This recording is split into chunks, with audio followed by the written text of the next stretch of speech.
Hello, everyone, and welcome to another episode of Good Grief. I'm your host, Yara, and I'm joined by Rua and Srilakshmi. Hi.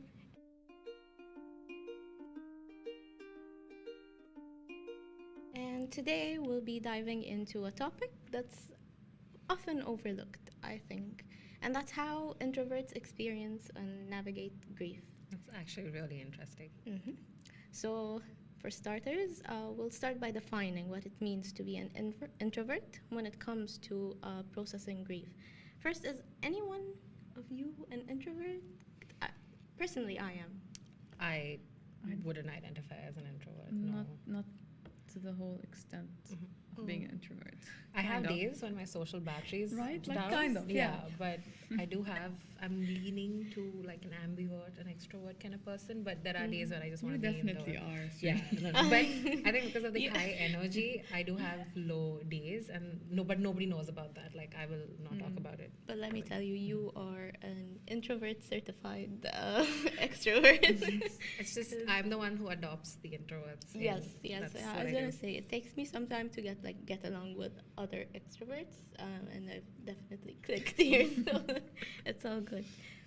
So back to grief. Being an introvert in the context of grief means that we tend to process our emotions internally, right? So we don't like it when we're pressured to feel a certain way at any certain time, and we like to just keep things to ourselves. Um, when it comes to, like you mentioned in the previous episode, how not being able to get the job that you want, or Yeah. it really takes a toll on you, and you just internalize it because you think, as an introvert, you have this thing where you feel like no one's going to understand you. There's no point in me explaining myself to anyone, but at the same time you seek this connection. And I feel like it's sometimes really difficult to find a balance between, okay, I need to change my mentality because I really need the help right now, and just trying to manage by yourself.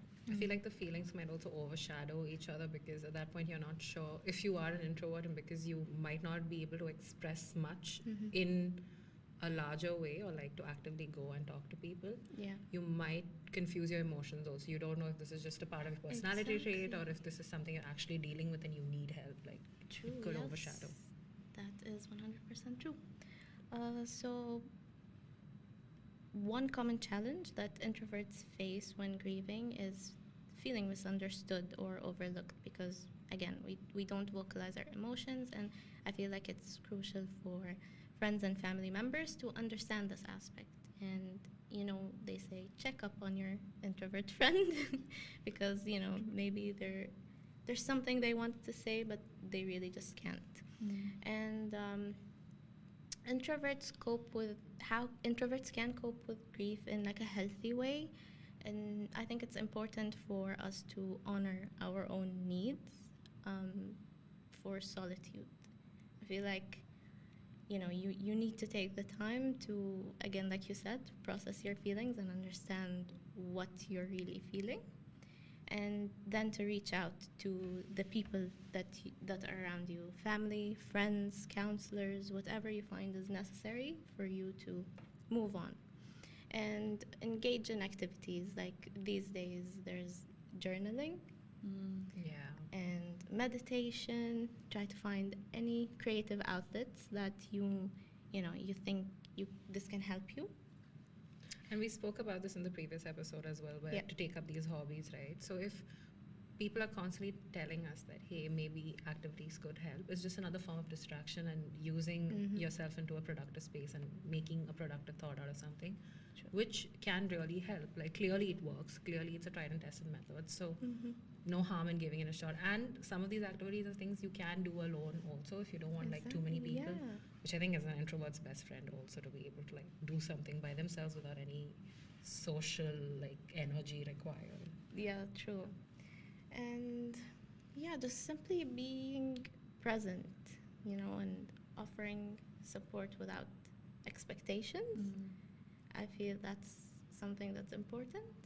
and understanding that everyone, like we said previously, and we will keep on saying this all the time, that we grieve differently and we take, our time, and that's what makes the difference. It's true.